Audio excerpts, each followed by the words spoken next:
Hi மக்களே, எல்லாரும் எப்படி இருக்கீங்க? நான் நல்லா இருக்கேன். என் பையனுக்கு இன்னைக்கு பேரண்ட்ஸ் டீச்சர் மீட்டிங் எங்கள் அப்பா தான் அட்டன் பண்ணிட்டு வந்திருக்காங்க. தாத்தா என்ன சொன்னாங்க உன்னை பற்றி கம்ப்ளைண்ட்டு?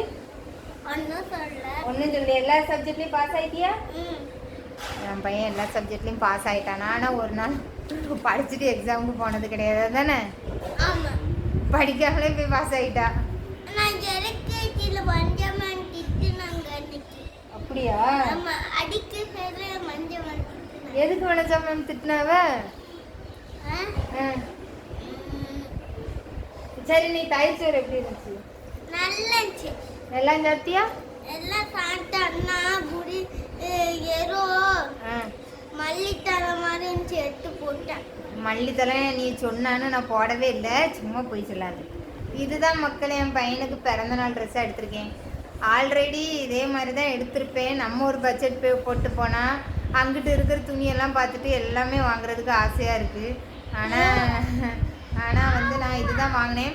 எனக்கு வந்து கோட்டு மாடல் சுத்தமாக பிடிக்கவே பிடிக்காது மக்களே. கோட்டு மாடல் வாங்கவே மாட்டேன்.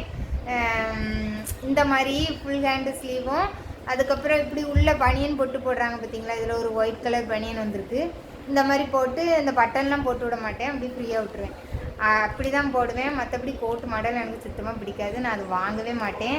அப்படியே வாங்கினாலும் அதில் உள்ள பெனியனை மட்டும் போடுவேன், கோட்டு போடவே மாட்டேன். என்னமோ எனக்கு அதில் இன்ட்ரெஸ்டே இல்லை.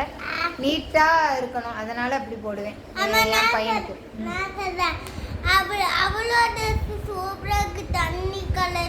தண்ணி கலர் மாதிரி இருக்கா? இப்போ உனக்கு இந்த ட்ரெஸ் பிடிக்கலையா? பிடிக்கும். எனக்கு 10 நாள்ல இவனுக்கு பிறந்த நாள் மக்களே. இதுதான் பிறந்த நாள் ட்ரெஸ்ஸு. அதுக்கப்புறம் வந்து நான் 2 துணி தான் எடுத்தேன். டவுசர் ஆகி போச்சு. டவுசருமே எனக்கு பிடிக்காது. ஒரு துணி தான் எடுத்திருக்கேன், ஒரே துணி தான். இது வந்து என் பொண்ணுக்கு எடுத்த ட்ரெஸ்ஸு. அவளோட ரியாக்ஷன் பார்ப்போம். உனக்கு துணி பிடிச்சிருக்கா? சரி காட்டு. எனக்கு துணி கடையில் எல்லா துணியும் பார்த்து ஆசையாக இருந்துச்சு. ஆனால் நம்ம பட்ஜெட்டுக்கு அதெல்லாம் இதாகாது. இதுவே பட்ஜெட் தாண்டி போயிட்டு 1000 ரூபாயே ஆகி போச்சு, 1200 ரூபா. இருந்தாலும் நல்லா நீட்டாக போடணும்னு கச்சன்னு ஒர்க்கெலாம் இருந்தால் எனக்கு பிடிக்காது. இது கொஞ்சம் நீட்டாக இருக்கா, அதனால் இதுதான். இதை கல்யாணத்துக்கு போட்டுட்டு அதுக்கப்புறம் பிறந்த நாளுக்கும் இதுதான். என்ன பண்ணுறது? இது இடுப்பு மாட்டி, இந்த இடுப்பு மாட்டி போட மாட்டோம் நாங்கள்.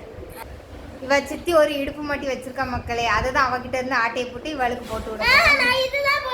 இதை இவ இப்படி சொல்லுவா, நான் இதை போட்டு விட மாட்டேன். இது ஒரு கண்ணாடி, அவ்வளோதான்.